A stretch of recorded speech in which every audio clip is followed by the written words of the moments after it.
We're going to get to the latest Javonte Williams injury news, and it's good news.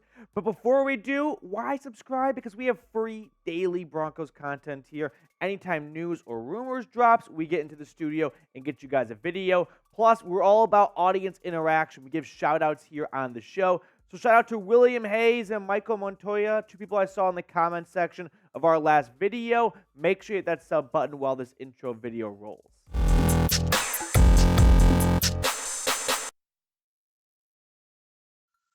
We've got some news for starters, which is very fun in July because usually the NFL landscape is pretty dry and barren in this month. But we have some promising, encouraging Javonte Williams injury news going into training camp, which, can you believe, by the way, is 2-3 weeks away. It'll be here before you know it.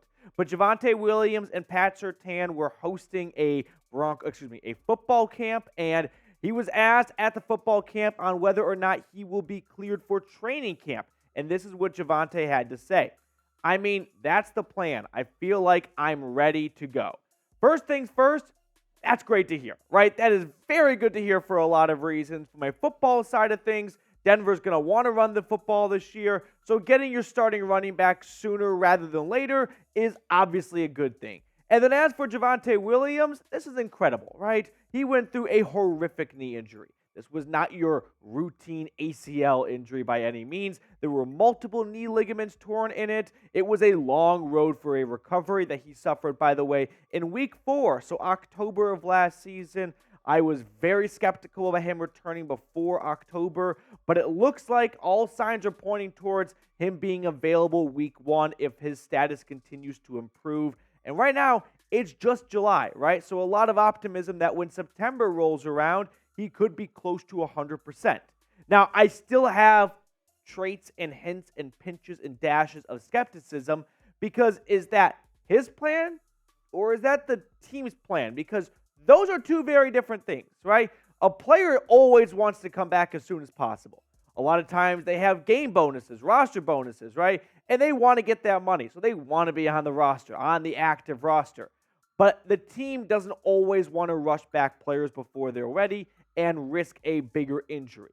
So he did later on add to his comments and said this: it's just all about the evaluation, how the Broncos feel about it, just seeing how I feel moving, just trying to get my speed back to normal, things like that. So this is where the two sides might not be completely on the same page yet. I'm sure Javonte Williams wants to come back and play as soon as he feels he is ready. And that's a big question of when he feels he's ready. But that might not be the same page that the team is on, right? The Broncos, they don't want to rush back a guy who they hopefully see as a long-term piece on this offense, right? A player they found in the second day of the NFL draft not long ago. I'm sure they're not in a huge rush to put him back on the field after seeing what happened to J.K. Dobbins, for example, last year, who came back from a similar knee injury, and 2 weeks after he returned, he had to get a second surgery. Or Saquon Barkley, who came back from a really bad ACL injury, and he was really far from his usual self that first season back 2 years ago. Now, Sean Payton a few weeks ago was talking about Javonte Williams' rehab, and he echoed what Williams has just sort of said. I would tell you that we expect him to be ready for the start of training camp, and that's good news. His rehab is going well. I don't want to speak for him or Bo or anyone else, but we get the daily reports, and look, we're pretty tight-lipped relative to information going out, but I've read a lot, and I think his rehab's going well. So a lot of optimism in June and now in July, and that's great. There's no doubt about that, but nothing is guaranteed. I'm going to be a bit of a rain cloud here and say it is just July. I'm sure Javonte Williams wants to return.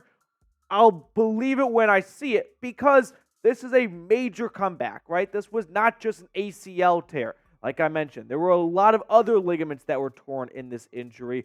And for it happening in October of last season, we saw Odell Beckham Jr., for example, tear his ACL in the Super Bowl, and he did not play for the next 12 months. So if it's a 12-month recovery, that kind of rules out Javonte Williams coming back in September. But clearly this guy is just built different. Because if he does play in week 1 against the Raiders, it's going to be one heck of a comeback, right? It'll put him in that comeback player of the year territory if he has a phenomenal season because of the major knee injury and setback he suffered, where he was just in bed rest for the first 2 months after the injury. And now here he is talking about playing in training camp, right? In July, 10 months, 9 months after the injury. So a phenomenal thing to see. Very encouraging, very promising. But for now, it's just encouraging and promising. I'm not ready to say it's a fact he will play week 1 and be this team's starting running back. Now, Williams also added this on when he spoke to the media, and I think this is maybe the most important quote of all. I don't want to get back on the field playing scared or timid. So when I do get back out there, I want to be 100%. And that's where I sort of echo what I've been saying about he wants to be 100%. If he's 90%, which is still tremendous, in September for week 1, they might hold out an extra week, right, and give his knee just a little bit more time so he's got that trust and he's got that confidence in his knees to make those cuts, because that's such an important part of being a running back, especially for a guy like Javonte Williams, who is so agile and he's got tremendous footwork. He's got to have trust in his knee to make those cuts. And something, I mean, I don't want to call out names here, but it didn't look like Courtland Sutton, for example, had a lot of trust in his body when he came back from his ACL tear. And so I think Williams, who spoke to Bradley Chubb and Aaron Patrick about their comebacks from ACL injuries and other knee injuries, there is a level of, I know I feel like I'm ready, but mentally, am I ready? And those are two different things. And so that could be something that holds up Williams a week or two if we get to that point in the start of the season. But let's show the guy some love. Let's spam his jersey number 33 in the comment section. Let him know that Broncos Country has his back, and we're all super psyched to see him come back on the field, because I know I am, to hopefully build off of that rookie season, which he was supposed to do last year, if not for the injury. Because Javonte Williams, as a rookie, shared carries with Melvin Gordon to a T, 203 carries his rookie year, 903 yards, nearly a 1,000-yard rusher while splitting carries. Pretty impressive stuff right there. So going into 2022, a lot of optimism. The hype train was a full rolling locomotive, but it didn't really deliver, unfortunately. Just 3 games and a few quarters into the 2022 season, his season was cut short. He wasn't like out of this world in those first 3 games. Of course, the fumble against the Seahawks, never found the end zone, but he averaged over 4 yards a pop, so good reason to believe that things were going to start turning a corner, but that offense surely missed him. Now, when you look at Denver's running back room here, they've got Samaje Perine and Tony Jones Jr. in the wings to fill in for a pinch, and it looks like it'll just be a pinch, right? It's definitely not going to be a 6 to 8 week recovery going into the season unless a setback occurs where Javonte Williams ends up re-aggravating his injury. So if he's just out a week or two to start the year, hello Samaje Perine, right? A guy Denver added this offseason in free agency with this in mind of filling in for a short term, and he's done that before in his NFL career. He started off his career in Washington with the R words, and 2017, 175 carries, the only time in his NFL career he's gone over 100 carries. After that, he was more or less relegated to being an RB2 because he averaged 3.4 yards a carry that rookie season, so not a ton of optimism of him being a minimum 4-yard a carry guy type of running back. I do have one little bit of fear, right? I'm afraid of snakes. I'm afraid of sharks. Do you see that video of the shark in Florida just swimming along the coast? But I'm also afraid of Denver making the same mistake, not learning from their mistakes prior. History repeating itself, where they signed Billy Turner with coming off a failed physical, and they were banking on Billy Turner being ready to go by the time September rolls around. And to the surprise of the Denver Broncos front office, no, Billy Turner did not have like a health boost max or anything like that and got back to 100% overnight like we like to think athletes do in the offseason. And so Billy Turner ended up being a headache for this team last year because of the lack of availability, and Denver did not do a good job of planning on that, right? They were banking on Billy Turner being ready to go when the season started, and he was not. And they did not have a good plan B, and that led to this team having an atrocious offensive line because once Garrett Bowles went down, they were already on 1 backup filling in for Billy Turner, but now they needed 2 backups to fill in. So hopefully this will not be a carbon copy of what happened with Turner last year, where the Broncos bank on Javonte Williams, and if he's not ready to go, they don't have a good backup plan in place. Because Samaje Perine's a good backup, but that's all he is, in my eyes. A good backup. I don't think he's a good starter long term. And if they need a guy for more than just a week or two, there are some notable names still out there like Dalvin Cook, Zeke, Leonard Fournette, Kareem Hunt, that in a committee backfield with Perine and with Tony Jones could do a much better job of bridging the gap until Williams is able to come back 100%. So with all that being said, do you guys think the Broncos should add another running back? I'm in the camp of yes, if they are afraid that Javonte Williams will miss more than just a week or two. But if they are confident, because they are boots on the ground and they're meeting with Javonte and the trainers every single day, that when September rolls around, week 1, September 10th, I think it is, against the Raiders, he'll be ready to go, then you don't need Dalvin Cook or Leonard Fournette. But if there are signs of him not being ready to go early on, you should add another running back.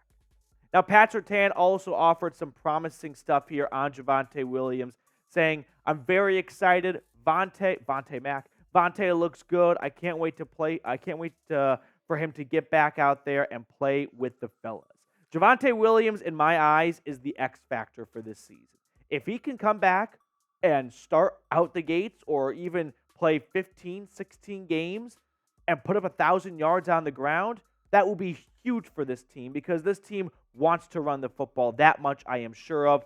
Sean Payton did not come to Denver to ask Russell Wilson to throw the ball more than he did last year. They are going to want to pound the rock to set up Russ for success like they did in Seattle because Sean Payton has spoken about that before. He wants to do what Russell Wilson did successfully in Seattle and bring that to Denver.